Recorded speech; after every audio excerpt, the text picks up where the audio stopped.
President Tinubu, as an ex-member of the club of protesters, we expect that you will give protesters a chance. Let me read your words to you in 2013. Do not attack the protesting youths. They are protesting for their future. I didn't say that. You said that, President Tinubu. Let your words ring true again. Rufai is indeed the mouthpiece of Nigerians. He keep hitting the nails on the head and keep telling Tinubu the bitter truth. So my people, as you can see, Tinubu is indeed the headquarters of protest. And right now, Tinubu is afraid of protest. So breaking news, the fuel rises to 1,300 naira per liter. My people, this is wickedness. Like, this is wickedness. How can a government be this heartless towards its citizen? Last week, people were buying 700, 800, even during the weekend, 900, and people were crying. And look at today. As of today, the fuel price is 1,300 naira per liter. Like, how can Nigerians survive this hardship? This is too much now. Like, this is too much. This is so heartbreaking, honestly. And Nigeria government is telling Nigerians that they don't have reasons to protest. God have mercy. Like, God have mercy. Like, how can Nigeria survive in this situation? So since the price of fuel has increased, like, the price of other goods will definitely increase.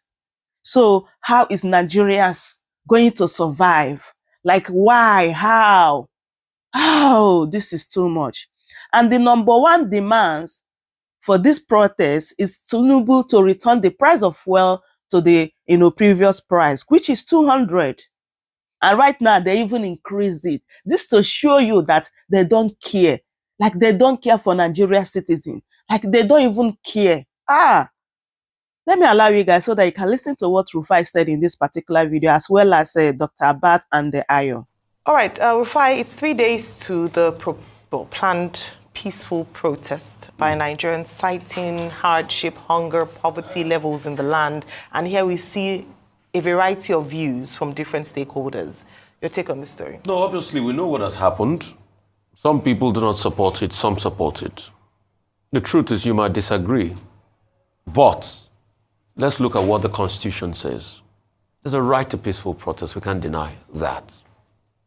You have a right to be able to amplify your views. This current government protested a lot, not only the 2012 protest, up to when they were elected, and everything was a protest. In fact, we all remember that the former president did even threaten fire and brimstone. Let's not forget the narrative and the rhetoric. People protested. They protested in front of INEC, they protested everywhere.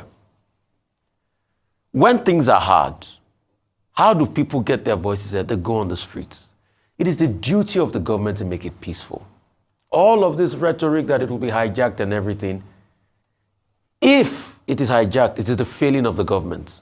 Because let's go back to the Constitution again. Section 14, subsection 2.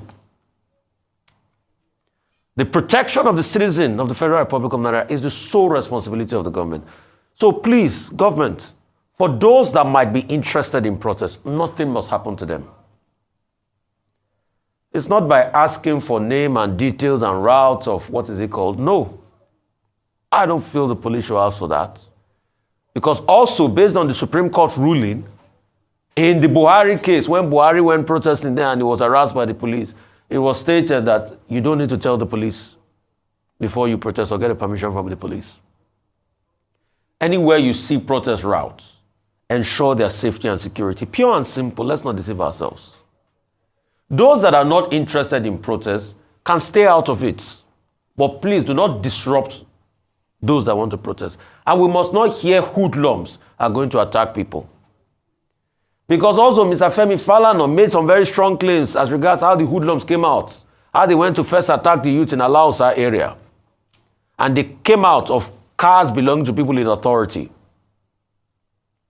In fact, they were known political thugs. Till today, nothing was done as regards that. So let's be realistic. People have a right to protest. People have a right to ventilate. Just like this government, when they were in opposition, they protested a lot. And a lot of Nigerians supported them. Your things are so tough. Daily Trust was reporting yesterday that 100 tubers of yam is 1 million naira. You're in this country. 100 tubers of yam, 1 million naira. Yam that we used to say is easy to provide in this country. Till today, yam has now become a luxury. They keep relating it to Kenya. We make a lot of false equivalents. What happened in Kenya is different. There had been a build-up. Late last year and into early this year, there had been the Odiga-led riot and protests in Kenya. Things were already heated up in Kenya. And the president did not manage it properly. President Tinubu, as an ex-member of the club of protesters, we expect that you will give protesters a chance. Let me read your words to you in 2013. Do not attack the protesting youths. They are protesting for their future. I didn't say that. You said that, President Tinubu. Let your words ring true again. All right. Okay, very quickly, what is established is as follows. Number one, that Nigerian youths, Nigerian stakeholders want to protest. And they have insisted that they have the right to protest. The constitutionality of that right to protest is covered under Section 39 of the 1999 Constitution, also under Section 40 of the Constitution. Section 39 talks about freedom of expression. You are free to express yourselves. Section 40 talks about the right of free association and assembly. So those are the two relevant parts of the Constitution in Nigeria. But the government is saying that those two rights, to the extent that no rights are absolute, do not grant you the freedom also to sabotage the state.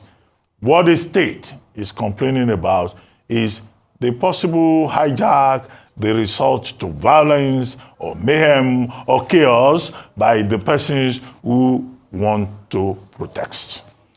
The number two issue that I see here is that the government is saying that the protest as proposed is leaderless. And I say, well, that's not exactly a correct position to take, because there are persons that have come forward, like the Take It Back movement, like the group that has approached Nyesom Wike, Minister of the FCT, that they would like to use the Eagle Square. He says he has not received any letter from them. So there are certain persons who have come forward. There is also Mr. Peter Obi, who has said, look, you can protest, but be peaceful about it. Do it within the ambit of the law. That's what Mr. Peter Obi is talking about. And then, of course, the third leg of it is that government is saying very clearly to people that through the Nigeria police, that you have to come and register, come and tell us your movement, the leaders of your movement. Well, with due respect, I don't think that, that's what the law says. The Inspector General of Police, IGP, Kade Gbetokun, and also some of the commands have been saying people should come and register.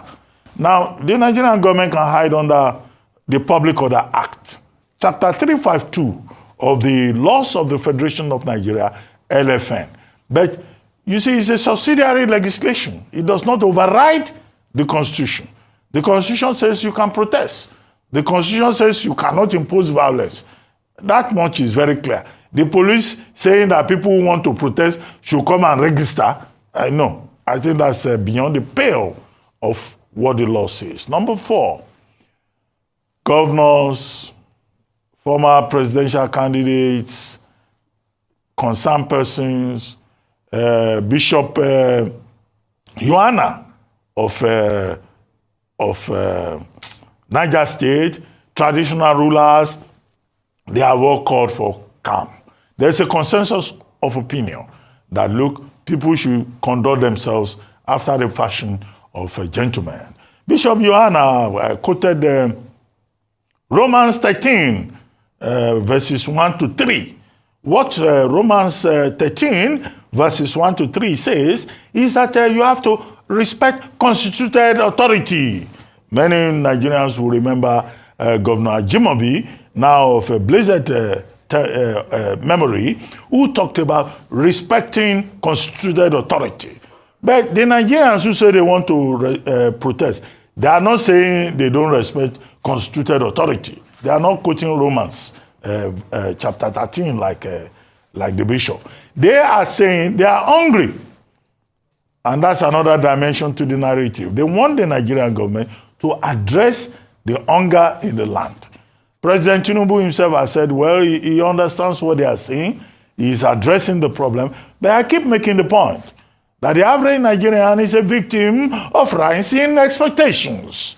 People are hungry. When you are hungry, you are angry. Yorubas have a saying for it, that you can't be hungry and somebody is preaching to you. A hungry stomach does not understand the language of the pulpit.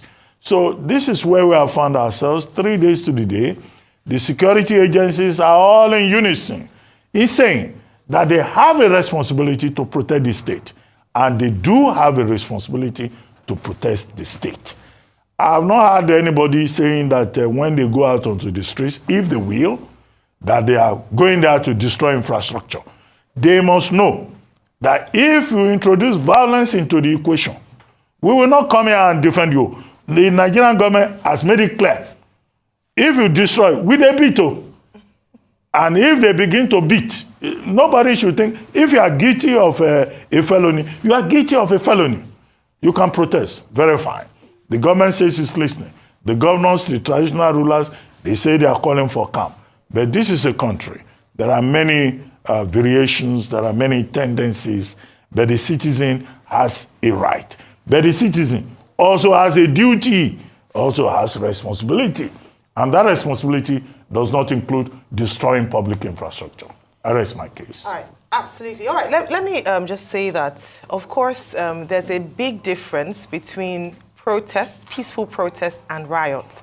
And it seems like a number of people who are speaking against the peaceful protest are almost giving it the nature of a riot. A riot is violent in nature. A riot is a violent way of showcasing, displeasure or angst at certain points. But this is a peaceful protest, and as been highlighted a number of times, is a guaranteed right of the Nigerians by the Constitution.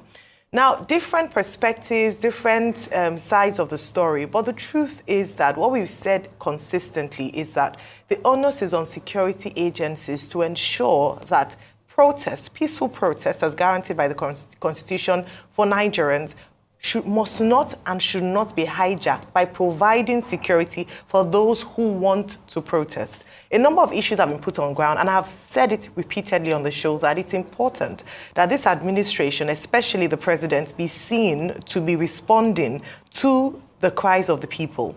Yes, they might come out to say that, oh, but the president is working, he has done A, B, C, X, Y, Z.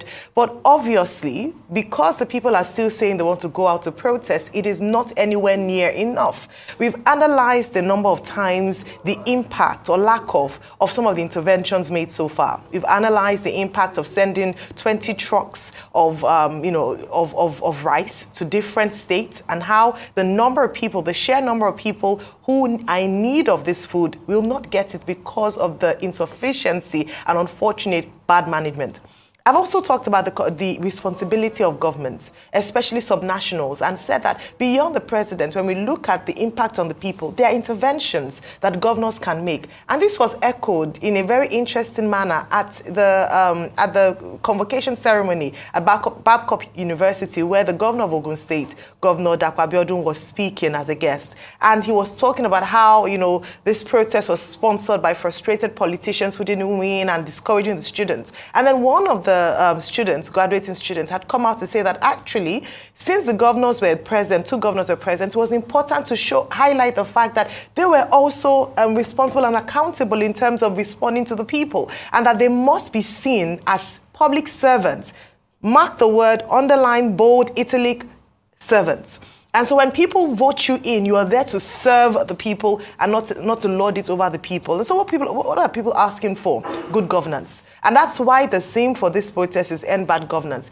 The government must be seen, rather than spending so much money and energy on trying to discredit or continue to highlight the fact that it can get violent, why don't you spend that same energy and money to respond to the people and ensure that you're able to show and demonstrate, especially the young people who are saying that they are not happy with the current state of things, that you're serious and you're ready to do business. We've consistently called on a dialogue, a representation, even if it's just for the optics, at least demonstrates that you are listening, and listening by responding with demonstrations.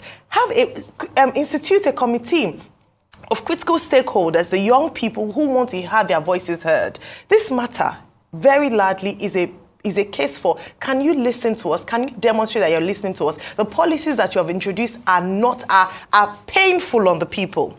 Show us by working what's the long-term plan for the people, what the plan is. By this month, we're going to do this. It's going to be tough, but later on, you begin to see the results. And then when you give us the timelines, obey those timelines. We've talked about here on this same table how timelines they haven't worked. And no explanation, nothing at all, just promises upon promises, and people are now getting frustrated. That's my stance on this. And then I must state categorically, let us not rewrite history.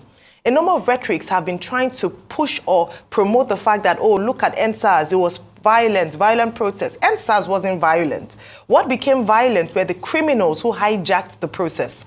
And we have pictures, footage of some of these criminals who hijacked the process. But has anything been done? Not at all. No arrests have been made. No one has been brought to book. Pictures, faces being shown. We remember the guy wielding, brandishing the axe or the cutlass. Is he in prison at the moment? Has he been investigated? Has he been brought in for questioning? Not at all. And so when you turn your eye away from that, and then security agencies are coming and talking out tough about we will beat, let them go and beat the people in the past who did. People who have come out boldly to speak, ethnic rhetorics to divide, heat up the polity. Nothing is being done to them. And then you say that it's the youth. So let us not rewrite history. The protest, while it lasted, was very peaceful until it was hijacked. Let them go and investigate who hijacked those protests and burnt those police stations. And then the people became, said to retaliate. Very important. We've said it before, protest is not what people want. Truly, the average Nigerian just wants a nation that works, a government that is working and that is listening to the people and is truly doing what it's there to do, to serve the people. Well said, Ayo. But unfortunately, this government, this Tinubu government, is not listening to Nigerians. And this is the reason why Nigerians are going out there for protests.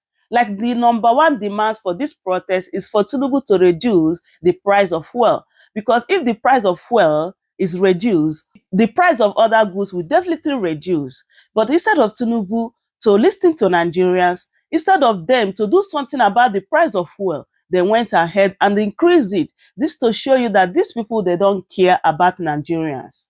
And this is the reason Nigerians are going out there to protest. And they are telling Nigerians that they don't have any reason to protest. Like, this is very, very unfortunate, heartbreaking, and very, very sad. So, my people, I don't know what you think about what Rufai, Dr. Abat, and Ayo said in this particular video. I would love you guys to leave your thought in the comment section as always. Please, if today is your first time here, don't forget to subscribe, like this video, share it as well. Thank you everyone that will be sharing my video. I truly, truly appreciate you all. I'm going to see you guys in my next update. Thanks so much for watching, and goodbye for now. Welcome to Shamra Seniors TV.